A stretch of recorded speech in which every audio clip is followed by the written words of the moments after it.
To the Grow Ortho live stream. I am one of your hosts, Zach Dykes. I'm joined by Taylor Solberg, HIP's very own Director of Operations. Welcome to the show, Taylor. Thanks for having me. I'm so excited to be here. I am glad that you're here. We're going to have an awesome show, everybody, because we're talking about people versus systems, the ever going dance in any kind of practice. And Taylor, she is the Jedi master, if you will, of all of this. So it's going to be a great one, guys. Let us know where you're watching from and that you're excited about today's live stream. Hit the like button, hit the share with somebody that needs to get that balance in their life, because, you know, the Force is supposed to be balanced. Everybody's like, why does he keep talking about Star Wars? Because Star Wars is great, everybody. Star Wars is great. But today's stream shows you the real leaks draining your practice and how to fix them, spot missed opportunities, get true team buy-in, and align people with the systems that unlock growth without a single new lead. Sounds pretty awesome, in my opinion. What do you think, Taylor? I'm excited for it. This is where I nerd out too. So bring on the Star Wars references and let's get into it.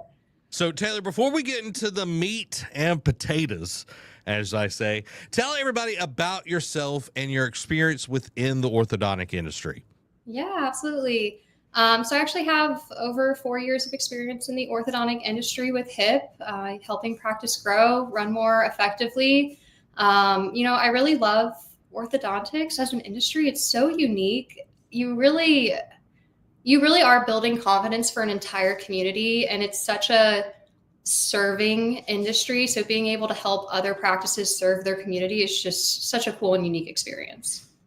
Well, we're glad that you're here today, bringing your expertise, because you wouldn't be at the director position of operations if you weren't good at operations. So let's kind of set the frame and kind of intro all of this. What does a healthy balance of people and systems look like in a practice? It's a really great question. Like you said, it is a dance. I feel like a healthy balance is really when your systems are enabling your people to shine instead of constraining them, right? We want our systems to provide the structure and clarity to operate out of, but the people bring the judgment. They bring personality. They're able to adapt in situations where a system could never. And it really just does create that excellent patient experience that's coming from your people, right? So the systems are there to support the people. The people are there to provide that experience. Taylor, have you ever went and bowled and someone's using like the guardrails, the gutter ball guardrails? Yeah, that should be me. I'm an awful bowler.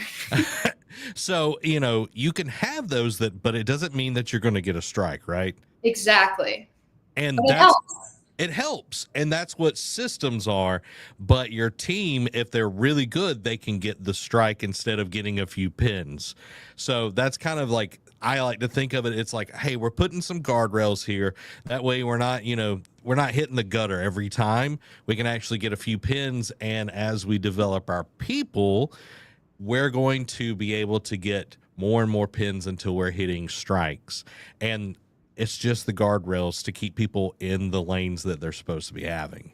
Exactly. It's the container to operate out of. We're not trying to put, big obstacles down the lane so that they can't bowl straight. Yeah, exactly. So I talked about, like plugging some leaks and everything. And if you've ever been in a boat and it has a hole in it, you're not going to be in that boat very long. You're going to be in whatever kind of body of water it is. So imagine that a practice is like rowing down a stream and it's a boat with holes. What are the most common holes that we see within a practice's boat? It can be a couple of things. They tend to be very simple and consistent, but costly, right? So things like inconsistent follow-up, slow response times, having unclear roles and responsibilities with your team, or maybe even misaligned incentives for your team. Even the smallest leak is going to compound, right? So a missed call today, it doesn't seem like a big deal, but that can just mean it's a lost start tomorrow. So if you have all of these, everyone wants to have more leads, and that's going to be the end all be all, fix everything. But if you end up just having a ton of leads added into that leaky bucket, you're just going to lose them just as quickly as you're adding water to that bucket or to that boat. Yeah, it's your practice could be a well-functioning machine, or it could be a colander where it's just there's water doesn't stay in a colander. It does not. So it's like if you're thinking about that, it's like, we talk about if a practice is miss one lead per day, that could easily lead up to $1 million in lost production per year. Yep. And they're missing more than one a day. Yeah, we can be generous, one a day, but yeah. They're normally falling through the cracks somewhere in the pipeline. Yeah. So let's jump and go a little bit further on. A lot of practice owners think just, I got to get more leads. I got to make more leads. But why is that a trap that so many people fall into? Yeah. So like we said, the more leads mindset, it sounds great. It's kind of like that shiny object, or like if you see a weight loss ad and it's like, this magic pill is going to make you lose weight. And you're like, is it? Or are there going to have to be other things I have to do in order to make this work? And typically that's the way it goes, right? So having more leads is not going to help if you're not converting the ones you already have, right? So if follow-up is weak and that patient experience maybe isn't where we want it to be, new leads are definitely going to expose those weaknesses faster, make you more aware of where we need to kind of plug things up. But if you really want to scale, fix the leaks first. So let's talk about some tools that could help with plugging, leads, leaks, and all of that. So take Practice Beacon Engage. What do you check first to spot the leaks?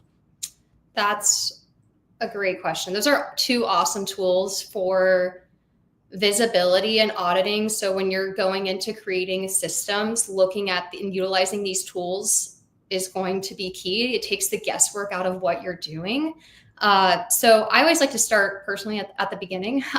So step one, kind of looking at what our scheduling percentages, moving on to like show rates, consult to start. And then from there, you can really dig. So if I see something where, scheduling percentage is low, then I'm going to kind of dig in a little bit further. Okay, what is our response time like? What is our follow-up procedure? How do we sound on the phone?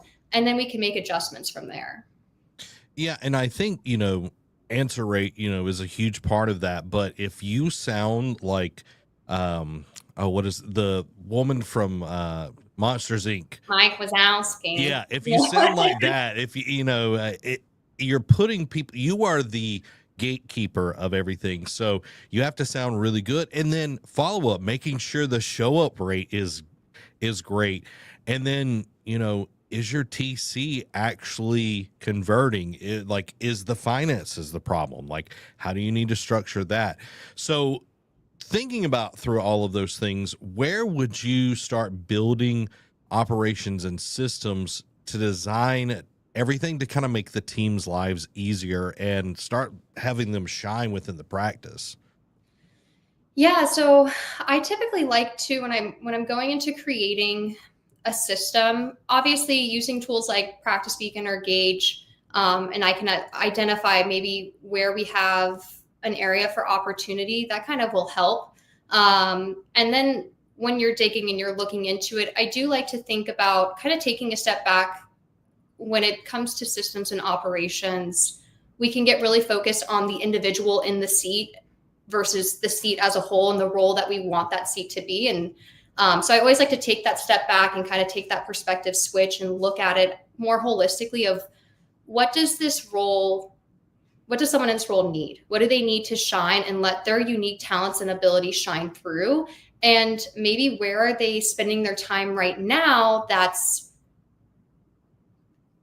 kind of creating a space where they can't operate in their highest self, right? They're maybe getting bogged down with admin tasks, with tactical tasks, et cetera. Where is their time going?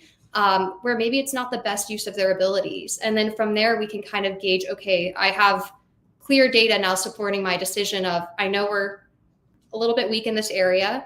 I know this person is spending their time doing X, Y, and Z, and that's not the most effective use of their time. now I can set up my system to help them with those items so that they can go on and do this. And as you develop those systems, you can start seeing, oh, well, Veronica isn't really good at answering the phones, but she's really good at making sure all the columns are organized, or this, that, or the other. And you start seeing, oh, well, if I slot her into this position, it takes the weight off, looking at that whole picture like you're talking about, and you start plugging and playing into people's actual strengths. And I know, like, with smaller practices, it's much harder because people are wearing so many hats, they're having to do so many things. But as you grow and you start thinking, it's like, well, my front desk shouldn't also be taking calls because they need to be greeting people. They need to be warm and inviting. And it's just that kind of simple thing where you're making it people shine.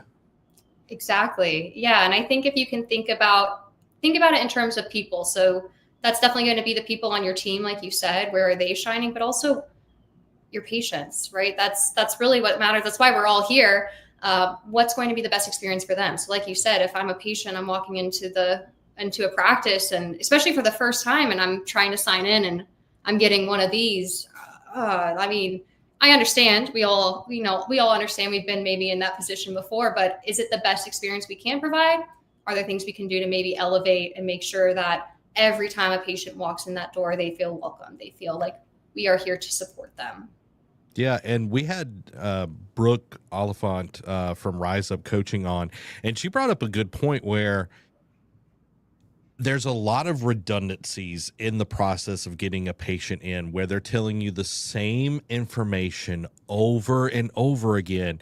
If people would just take a few seconds to look over the notes using Practice Beacon, putting those notes in there, and it will make things so much better when they get into the TC room and the TC isn't saying, so why are you here today? And then the doctor comes in, so why are you here today? And it's just, it's frustrating when that happens. It's almost like that, like short-term pain, long-term gain. Like, it's going to take me an extra minute to put the notes in here, but it'll probably in total in our practice save us at least 20 minutes of asking the same redundant question. Yeah. And, it's just those small little changes that are going to be great for you. But I want to go to the opposite side. What is a sign for a process is overcomplicated and actually hurting the patient experience? Yeah, that definitely happens. I mean, it happens here at HIP too. I feel like we've all been in a situation where maybe we made something a little bit too complex or overcomplicated, and it may sound silly, but to me, the way it signifies to me that this is overcomplicated is it feels difficult. Like, it feels funky. In my mind, I think like the gears aren't quite working together. They're almost like grinding as they spin, and it doesn't fit. That's normally a telltale sign when I'm like, man, this just doesn't feel like it's going smoothly. That's normally my first indication that, okay, this is probably a little bit too overcomplicated. If the team is coming to you asking, what do I do next? That's typically a sign that it's overcomplicated. If your patients are feeling lost in the process and they're unclear, they lack certainty, again, probably a good indication that your systems are a little bit too overcomplicated and maybe we just need to simplify. Yeah, a good way to kind of gauge with patients is if through the process they stop responding. And you see that happening more and more. You see an uptick of that after putting in a new system that's patient facing. That's a great way to say, I think we might have kind of stepped into a bear trap here. Let's see what we can do. And, like a machine has to have lubricant. There has to be an easy flow to it, because if you don't change your oil for a very long time, your car starts to overheat. That's the same thing with your practice. People are going to get frustrated. They're going to get discouraged. They're going to stop even doing the systems, and they're going to just start kind of doing whatever they think is best. But when you see those things, Like, okay, well, I'm listening. Yeah, they keep coming to me. What do I do next? They're playing on their phones, whatever it is. Like, you can see these things happening in real time, and it's uncomfortable. I'm going to be honest. It's going to be very uncomfortable. But since you're the leader of the practice, you might be the office manager, you might be the doctor, or whatever it is. Be proactive. Don't just let it go. Yeah, absolutely. That's a big key. I feel like trust your gut. When something doesn't feel right, look into it. You know, maybe you're having an off week and yeah, you missed the bar on that, but that's normally not the case. Like when sometimes when I'm feeling off on something, or even I'll go and ask the team, I'm like, hey, like, I don't know, I'm looking at this. It just doesn't feel like it's going smoothly. How do you guys feel about this? You get so much insight where they will be like, no, we love this. It's great. It's working for us in X, Y, and Z, but maybe this area could use improvement. This is where we're getting stuck. And that feedback is so valuable to how you set up your systems. Having the team come back and kind of say, okay, this is what's working. Here's what's not working. Taking that feedback into consideration and implementing it. Not only will it improve your systems, but again, your team is now bought on. They know you're here to support them. And that goes into kind of evolving instead of just staying locked into a system. And I think one of the big things is to not have your ego locked into a system or whatever it is that you've developed. Like, you cannot get hurt feelings when something doesn't work. It's really easy to, but you have to think of it as, I want my practice to succeed. I want my team to succeed. And sometimes you're going to hear those things. It's like, yeah, this isn't working. And you have to kind of, might have to suck it up a little bit, but it's something that you need to hear so your team doesn't resent coming to work every day.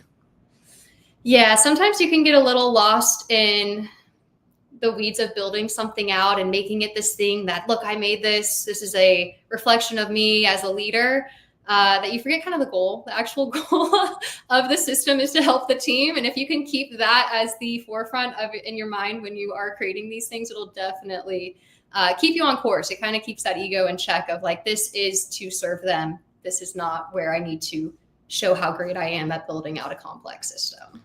So let's say we got a system in place, Taylor, and it's going well, but how do we keep evolving it, improving it instead of, it's locked up in the dusty binder that's in, the office manager's desk that we haven't looked at in 5 years? Oh, yeah, that's where things go to die. I think number one is starting with audit regularly. That's a huge part of even like what I do here at HIP is auditing. And it's from the smallest of, we rolled out a new task template and I'm just making sure it's getting used properly, and it can be obviously built from there. But auditing regularly to see when things are breaking down, things aren't getting done. Like we said, if a system or a tool is not getting used, typically it could be too complex. We didn't get enough team buy-in. Either way, it's worth revisiting. Listening to your team, so getting feedback from them, adjusting accordingly. They're the ones that use the systems primarily, so they kind of are the expert when they provide feedback. Definitely utilize it. And like you said, don't be afraid to adjust. If it's not working, change it. It's totally fine. It's not a reflection of you. Systems are meant to be living documents. If they're just a piece of paper you print them on, they're going to be outdated the second you put it in the binder anyway. So throw the binder out of your office and just accept that these are going to be living documents. And then, like you said too, this is a big piece, make them accessible. If they are not easily accessible, people are not going to use them. Like if your team does not know where this is stored and you expect them to go and look at it on a daily or regular basis, they're not going to do that. It's like that messy Tupperware drawer in your house. If it's not easy to find the right container, people are not going to bother grabbing it, or they're just going to like toss it back when they're done, making it even worse. Systems should be easy to access. It's like finding the right container with the matching lid every single time. Yeah, it's finding the matching socks and all of that. And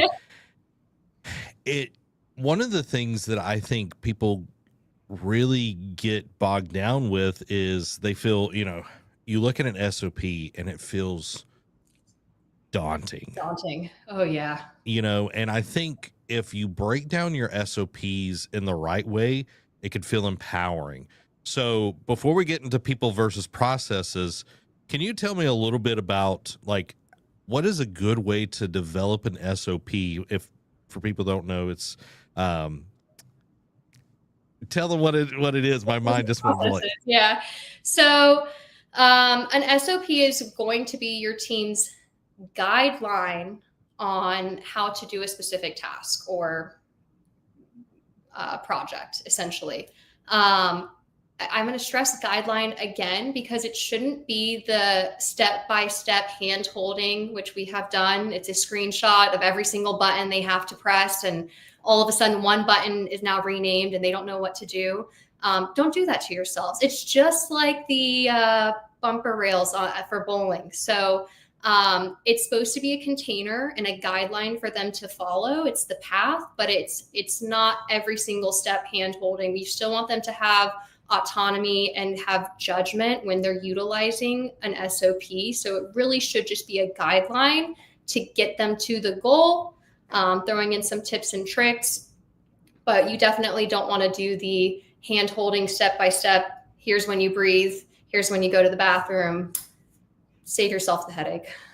Yeah, and I love Loom and that you can do things, but don't just rely on, like you said, okay, here's the Loom, these are the buttons that you press, because things are getting updated, and soon as you record that, you're never going to want to go back and go through that process again. So if you do a Loom, turning it into a actual written out version so you can quickly go in and change that when it does come time.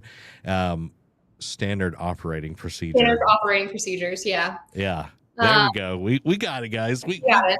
Slowly. It's the end of the day. It's a Friday. It's a Friday, y'all. But I think it's important to understand because, man, I have looked at some SOPs and I'm like, this feels daunting, and this feels, I can just do it myself. You know, I can figure out a way to do this. Yeah, and that's it. It will actually work against you if you make them daunting. It's not even just like people like you were like, I don't even want to read this. I'm just going to go and figure it out. But then you really do create a team that's so dependent on a step-by-step process that they lose judgment, and you stop cultivating a culture of we trust you, make the right call for what you see fit in that situation, because they're so reliant, and you're ingraining them basically to be like, I will tell you every step of every day what to do. Yep. And that's not the culture you want. That's not the team you want. You want a team that comes in with their strengths and their personality and their judgment to make the best decision. Yeah, you want to foster a culture of critical thinking. And if you have somebody that comes in that has critical thinking, and you've got so many systems that kind of beats that down to where they're having to constantly ask questions, you might as well just do the job yourself. That's what you're telling them, is like, you're here because I need extra hands, but it's actually, I can do the job, but I don't trust you. Yep. 100%. And you see it. It'll happen fast. So if you guys have those complex SOPs or written out instructions, definitely take a step back and evaluate. Make sure it's more of the guideline. The breadcrumbs to get there is kind of how I think about it. And like you said, Loom's great, but we also do the written instructions. Just people have different learning styles too. So I think keeping that in mind will help as well. And Scribe, have you used Scribe before? Scribe is I have. That's pretty dope. I like how you can go back and change it, whereas with Loom, it's kind of painful, but Scribe is pretty easy to go back and adjust. Yeah, there's a lot of cool resources. There's one that I saw recently. I can't remember the name off the top of my head, but it literally will like create like a little document of like where you click and everything. I know we were talking about clicks, but it was just a simple, easy, like free tool. I don't remember the name of it, but it is pretty cool. But Scribe is pretty dope. Scribe is cool. I like it. So let's jump into people versus processes. I know we kind of hit some of this, but I want to go a little bit deeper with you on it. Why can't you out-process a people problem? systems depend on the people following it. So if someone doesn't have the right attitude or training or accountability, layering on more checklists is not going to solve anything. Trust me, we've tried. It doesn't work. And honestly, what ends up happening when you adjust your systems to fit someone who's just not the right fit, it ends up frustrating your top performers, and they feel too constrained, too restricted. They lose that autonomy, like we were saying. And now your entire team is suffering because you basically suffocate an entire team for one individual. So the truth is, a system can't create motivation or judgment. It supports talent, and it cannot replace it. That's good. So how do you know it's like the playbook, the processes, or the player? Like, how do you know when it's like, oh, this person is not he's not going to make it? Yeah. I think looking for patterns is an easy way to do that, or easier way to identify that. If multiple peoples are struggling in the same area, that usually indicates it's a process issue, and you need a better playbook. If it's just one person that's consistently falling behind while others are thriving, it's more likely a people issue. I think it also comes back to that kind of gut instinct that we're talking about. You can kind of feel it when it's maybe a person, not a process. Yeah. And I know Dr. Bryce talks a lot about like spot checking. It's like if you're having somebody that's, dropping the ball, having tons of issues, it might be like you said earlier, it might be they're just having a bad week, but you can't have a bad month or bad 6 months. Like, you've got an attitude problem, you've got a motivation problem that you need to, you got to take the bad apple out, or it's going to spoil the bunch. And then you're having to hire a whole new team. So you've got to be very careful to notice these things and like, hey, I see that this is going on. Like, tell me, like, why is this such an issue? Like, you don't come off, condescending or anything like that. You come in very curious. You come in like, hey, this is going on. How can I help you be successful? And then that's also their way of like, hey, I see that you're not doing a good job. It's time to tighten up, and if they give you good feedback, it's like, oh, well, let me actually think about that. Or if it's just like, oh yeah, like my computer's glitchy or whatever, you know what I mean? Like, you can tell when people are not actually like thinking through things. 100%, 100%. And we always like to give people the benefit of the doubt. Like you said, it could be a bad day, a bad week. When you're evaluating it, it's typically over. You're seeing it for an extended period of time. But what we really like to do, if someone's struggling in one area, I'm not just going to tell them one time and say, well, I told you the one time, you should know that's on you, right? There's going to be a constant pattern of like circling back with this person and ensuring, okay, hey, we talked about this. How are you feeling? Maybe that's I demonstrate, you repeat, I give you feedback in live time, and then you're going to go and do it. And then I'll give you feedback on that. And there's going to be a constant feedback loop where, I'm giving you this opportunity to kind of step into this role and knock it out of the park. I always want to give people everything they can to succeed. But again, you can lead a horse to water. You can't make them drink. Yeah. Yeah. So let's talk about onboarding talent. What's one step when doing that actually empowers them through the systems that you've created? Clarity. Provide clarity from day one. They should know on day one, what is my role? How do I win? And what do I do when I get stuck? And a strong onboarding system will kind of create that path. And again, still leaves room for them to bring their personality and their strengths. So setting clear expectations and making it digestible and easy for them, right? We used to throw our library of SOPs at new hires and hope for the best. It didn't work out so well. But we ended up just making a very clear day-by-day training plan for the first couple of weeks for each role. And all those talented people that we worked so hard to acquire, we're actually retaining now because they don't feel overwhelmed by this resource library we were throwing at them. So what does clear expectations like sound like? Yeah, that's a really great question. I always like to kind of cover, well, and this also comes in the hiring process. So maybe even I'll take a step back. They should be clear on the role pretty much for the most part, at least salary, when they are working, the responsibilities at a high level before they even get started. So your hiring team is essential for that. Making sure that there's expectations even before they get started is key. And then when they come on, I really like to give them, again, we're not trying to overwhelm, we're stripping it down to the basic role responsibilities. I'm going through, hey, you know, this, I know you already know this. I'm going to repeat it because, again, repetition is key when you're training anyone that's new or training them on a new skill. I'm going to cover again what the role responsibilities are. And then I am going to let them know what I expect of them over the course of their training period. So we do typically 30, 60, 90 days. These are the KPIs I am looking for. So this is going to tell me if you have met expectations. This is the grading criteria I'm looking at. So you're very clear. It's not, oh, well, I kind of feel like you're not doing a great job. I have clear indicators that this is what we're looking for in this area. This is what I expect to know or expect you to do by X date. And we kind of run through that together.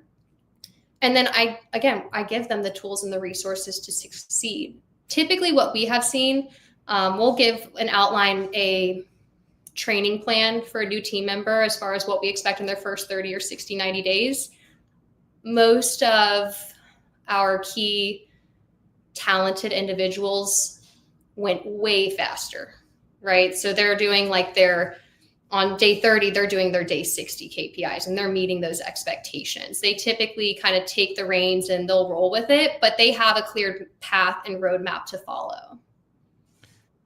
And I want, practices to understand that is when you bring somebody on, even before you hire them, before you post anything, you need to know what they're coming in to do for your practice. So many times people get hired and they don't know what's going on and they get frustrated. And then the practice owners get frustrated because they're not performing. And it's all about communication. Everything in life is about communication. So you having clear expectations, they know exactly, like Taylor was talking about, having something like this is going to take time. Like, just to be honest, this will take time, trial and error, but every time you do it, you're going to get better at training your people. And then when you get those, as Dave Ramsey calls them, those thoroughbreds, those A players in your practice, they're going to want to stay because they feel like you're actually setting them up to succeed instead of, well, I feel this and I feel that. I'm a kinesthetic person and I feel a lot, but I like to feel like I'm set up for success. Yeah, absolutely. That goes down to even the job listing too. Like, that's something we spend a lot of time on even before we're hiring, we want to hire this new role. We go back and we look at, do the role responsibilities and requirements still fit our expectations? Because they change. You guys will outline a role and then 2 months later, it's going to be different. It's just like your other systems. They're going to live and breathe and evolve. And looking at that so that you are attracting the right talent. You're not wasting your time or anyone else's time when you're interviewing because you have expectations where you are both on the same page. So getting that buy-in, how do you figure out what motivates each team member? Oh, that's a good one. It is, it's listening more than you talk. I always think people's actions will tell you what drives them if you pay attention, even sometimes more than their words. Especially if you're acquiring younger talent, they're still evolving. So their motivating factors are going to change. A lot of that comes subtly through their actions. So if you're listening and paying attention, you can kind of pick up on those things. And then if it's not obvious, ask them directly.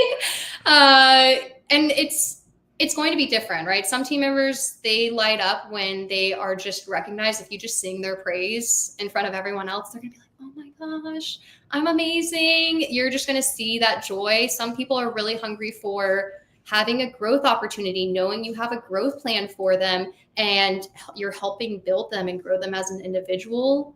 Some people are financially motivated and driven. I think the key is just not falling into the trap where you assume everyone is wired the same way. Yes. 1,000% agree. Understanding, I think one of the easiest ways to do that is, understanding people's learning styles. Yes. I think that's going to be huge for anyone. If you want to go down that rabbit hole, look up the VAK, the VAC model, and go down that, and it will change how you communicate with others, and they're going to be able to buy in so much better and feel like you actually see them, and when they communicate with you that they're actually heard. It's huge. Trust me. Go look up Julie Neese, Julie 911. Yes. She's great, but that is a great way to go into that. And you were talking about behavior, and Dr. John Delaney, he talks about that behavior is a language. And if you look at behavior, you see the things that people do. It's not just what they say, it's what they do. Behavior is a language, and you can see where people are. Are they bought in? Are they on the edge? Like, do they trust you? Like, you can see all of these things when they're responding to you. So Taylor, how do you actually reward the right behavior so the buy-in like sticks? It's like Gorilla Glue. Yes, buy-in is everything. Everything. It is essential. Without it, the best system will fall flat. It will not work. And this is true too, especially, we talked about setting clear expectations. Expectations change, right? We sometimes there's a shift and the team needs to pivot, and maybe they have a new responsibility. Maybe they're joining HIP and they're going to start using a CRM for the first time, right? Expectations do change, and having buy-in from your team is the only way any system will work. So I think the key, and something I really try to keep in mind, is making sure people see the why, and also I like to call it the what's in it for me, almost right away. If you can connect the behavior with an actual benefit that they can see, you're already kind of halfway there, right? They understand that this logically makes sense, or there's a benefit for them, or there's a benefit for patients or the practice for us to do it this way. And then from there, tying rewards directly to the behaviors that you're trying to encourage is key. Sometimes we can kind of forget, and we get lost when we're creating like maybe a bonus structure or something, and we forget, what are we trying to encourage? What behavior do we really want from the team right now? And that can be very, very simple. It could be like a short-term bonus incentive, or a team contest, or even like a simple prize for hitting specific goals. I think making sure that your rewards are in alignment with the behavior that you're looking for is key. And kind of like we mentioned, don't overlook recognition. That's an easy thing to do. You're like, oh yeah, well, we have this contest in place, so I'm not going to praise or recognize. Recognition goes a really long way with people. So if you catch people doing the right thing, or they're doing exactly what you want, reward it immediately. It doesn't have to be the financial bonus. It could be just public praise, a handwritten note, just a small gesture. But the point is, you're just trying to reinforce that behavior that you want to see repeated. Taylor, as you know, I was a teacher before I got into all of this, and vicarious reinforcement is one of the best ways to get people to buy into something. I'd have students, and they'd be doing whatever, they'd be sitting around talking before we'd start rehearsal or whatever, and if somebody was in their spot ready to go, like they were watching me, I'd be like, thank you so much, Anders, for being there, being ready. And then everybody else would, I'm ready to go, and that right there, like, you're praising people, but you're also saying that is what I expect from everyone else. And they're like, oh, I want to be praised. Praise me, you know, and that's a huge, easy little thing. And like early on, when we first started doing our first courses here, when I started, Luke wrote a handwritten note. I still have it. 2 years afterwards, he's like, thanks for all that you're doing. You're helping us, blah, blah, blah. I still have that. And I look at it every now and then when I need a little extra, like, a little love, a little love, and it's like a handwritten note for Luke, the CEO of a company that is doing all of these things. That's huge. What if the doctor did that? A little, it would be exponential for that person. And I think that kind of stuff, because people, like, yes, money is great. People love money, but if you actually talk to them in the right language, oh man, it's so powerful. It's huge.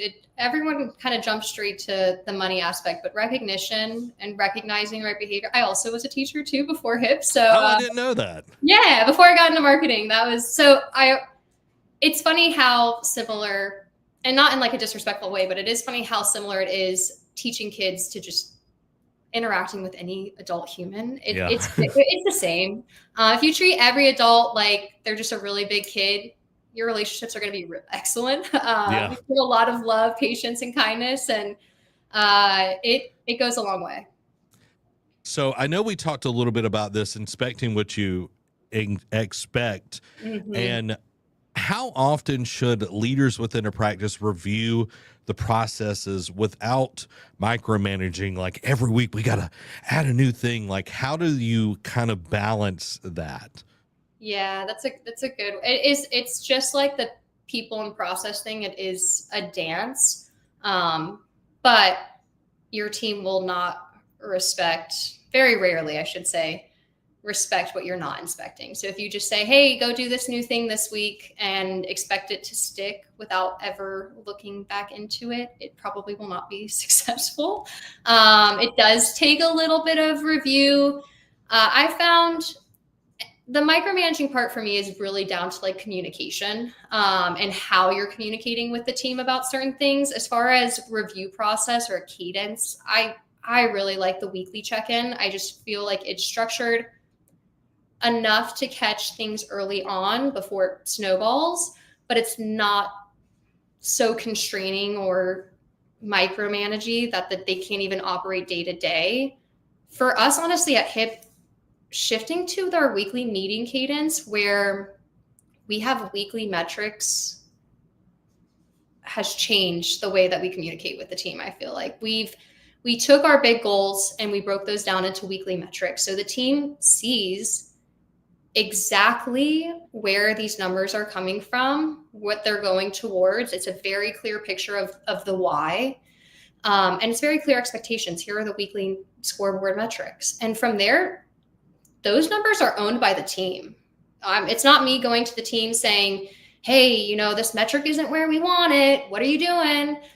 They come prepared. They own that now. They come prepared with updates and solutions. So having your leaderships or your team leads especially come to you and owning their teams, it just kind of changes, has this big shift where you're giving them autonomy, accountability.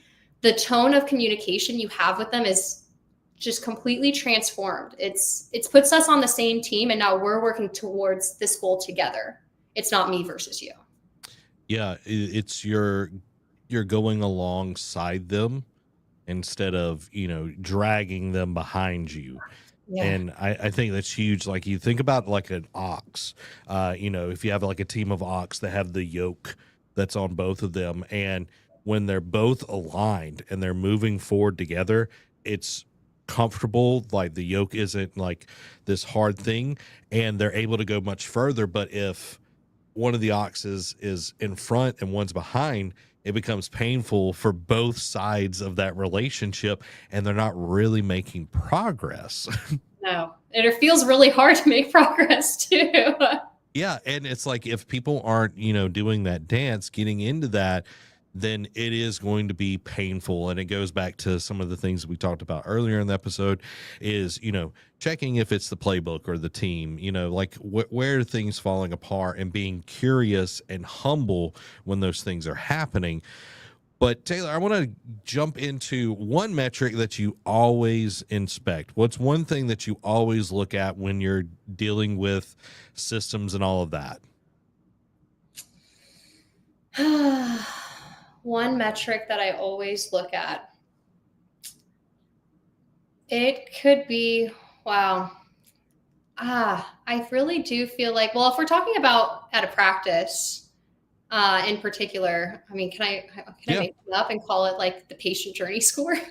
I know it's like kind of bending the rules. It's not one, but I really like to see as high level as I can what's happening A to Z. So especially when it comes to evaluating our partners and practices, who's interested, who schedules, who shows, who starts, who becomes a raving fan and is attracting more patients to our practice, because that's also just as important.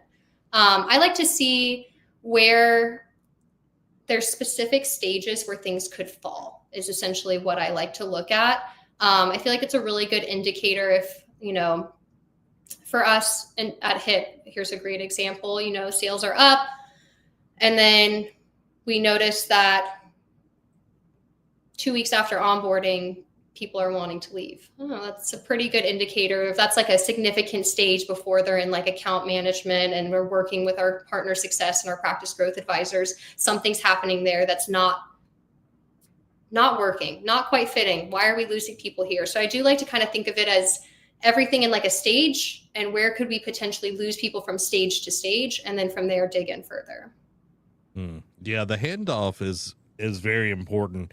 Like you think about like a relay race, like that is the point where you either gain time or you lose time on like the people that are around you. And it's, thinking about a practice, it's like, how's the handoff from check-in to the TCs or records, or check into the clinical side? Like, are they sitting there for 30, 40 minutes? It's all of these little things that like, how is it going from the TC to the doctor? Is the TC saying, hey, Charles over here, he's, really looking forward to fixing his overjet or whatever it is, and like the doctor's like, I got it now, it's the overjet that he's focused on. It's those little things that if you get good at it, you're going to be able to do those handoffs pretty easily. Yes, it makes such a big difference. And going back to what we were talking about earlier with the notes, okay, I have a phone call with a patient, they let me know what their goals are for treatment. How good does it feel being a patient when you come into a practice and they reference what you already said? To me, it's like, oh, I'm like blown away. It just gives me goosebumps. I'm like, oh my gosh, you care about me. Thank you. Like, I just feel so amazing to know that you took, even if it was just 5 seconds, to brief on, hey, this is her deal. This is her situation. Yeah, because you go to a regular medical practice, you call in, okay, I need an appointment. What's going on? Well, I'm having, ingrown toenail, whatever it is, I don't know. And they're like, okay. And then you come in and the nurse practitioner's like, oh, what's going on? Well, I'm having, ingrown toenail or whatever. And then the doctor comes in, it's like, so what's going on? And it's like, I have a second hand growing out of my back or whatever. You know what I mean? It's like, it could change each time, but it's like when you really know how to do that, it's very, very impressive. So when you're talking about people and systems, how do you make like the audits of the team and the systems about coaching instead of like fearful? Yeah, that comes down to huge things that Julie talked about, but framing and positioning is really big for that piece. You also have to believe it, right? You have to have that intention. That starts with your intention first, and then how you frame and position it. I always like to start with, how can we make this easier for you? How can we make this easiest for the team? And how can we make this better for partners or better for patients? Even when we hire new team members, I think you can sense a little bit of unease when we tell people we're time tracking, for sure. You can kind of see a little bit squirm and hesitation and fear of, how we're going to use that information, but we make it very clear. We're not keeping score to punish. We're keeping score to improve. But then again, you have to put your money where your mouth is. You actually have to follow through. So you need to use the data to make a change to help the team. That's how you get that feedback loop where they understand, okay, the system and the audits are to serve me. If someone's time is being spent on tasks that aren't the best use of their skills, you fix it and you prove to the team that these audits are here to support them. Yeah, I remember when I came on, it was like, oh, you have to track time. And I was like, yeah. I was like, all right. And, as I've gotten more into it, it's like, okay, I know like a regular episode is going to take me 45 minutes to edit, to get everything ready. It's not anything crazy or anything like that. I know I can get it done within that amount of time. Now, if it's a longer episode or there was this, that, or the other, I can gauge how much time and be able to put that within my week, and it's not taking up my entire week, and it's a challenge to me as well. It's like, can I do it? Can I get it faster? That sort of deal, because then I get to work on other cool things that isn't just, regular this, that, or the other. And I think that's a good way. You could even like, hey, let's see who's the fastest at like cleaning appliances or whatever it is, or setting up the this, that, or the other. Like you can make it like, people love gamification on anything. And it's not even like, oh, you're going to get a $5 this, that, or the other. It's like, hey, let's see who's the best at getting records. And, you could see, oh, well, Caitlin over here, great at getting records. Guess what? You just found your new records person. Yeah. It's just little things like that. What you do with the information and how you frame it it's the key to that, to making them, to reduce fear. Even with our practice growth advisors and our partner success team, when they're on calls with partners, we were, just so from our back end, when we're looking at time tracking, this is what happens. We're looking at it and we're like, man, the call itself took 30, 45 minutes. They're spending an hour and a half of admin tasks.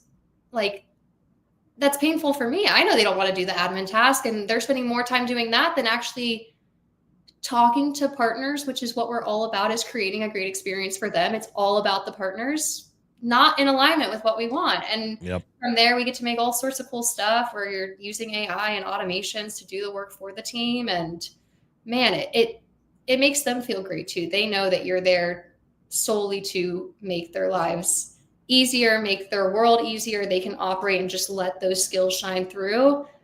Great way to create buy-in. Taylor, last question of the episode. What's the one action you want listeners and viewers to take this week to improve their people systems and their systems? I would say pick one of each, or you could just pick one process in your practice. Maybe follow-up, scheduling, converting. I would say pick one where you're kind of saying, this, I never knew this, but yeah, this does feel painful to me. Pick that one just for kicks, try it out, audit it, and then take a really hard look, and actually ask yourself, is it helping our team shine? Is it making our patients feel cared for?